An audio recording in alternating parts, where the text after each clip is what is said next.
yung pong policewoman, nasaan po siya ngayon? Under restricted custody po siya ng Police Regional Office 8 natin sa Oo. Palo Leyte po. Kumpirmado po na itong policewoman ay isa ng abogada. Yes po, yes po. Oo.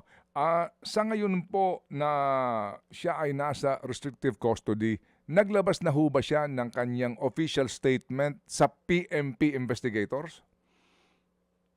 Hindi po natin ma-confirm yan. Ano po kasi yung nagkakandak po ng investigation is yung regional office po natin. Sandali lang. Station 1 ang presinto, ang station kung saan po may jurisdiction sa krimen, di po ba? Yes po, yes po.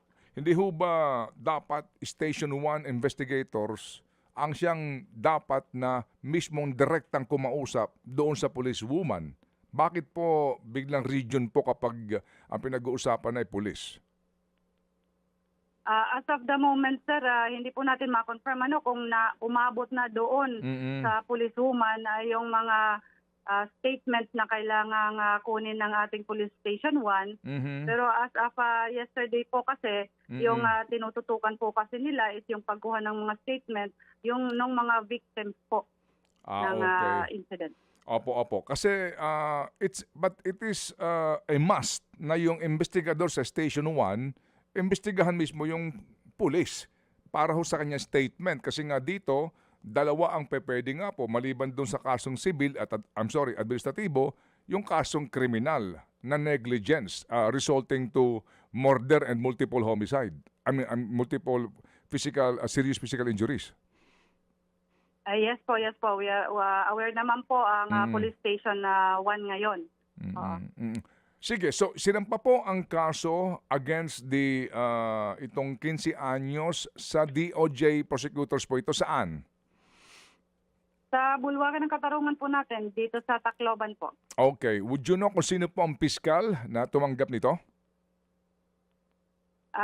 Receive po ito ni Prosecutor Pedro Romero Mabuti po.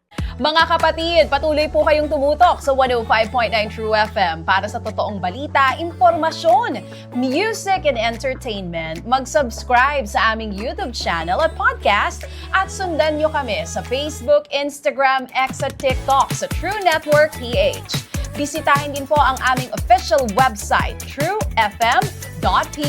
At panoorin din kami sa True TV Signal, Channel 19. Kami po ang 105.9 True FM. Laging true sa'yo, kapatid.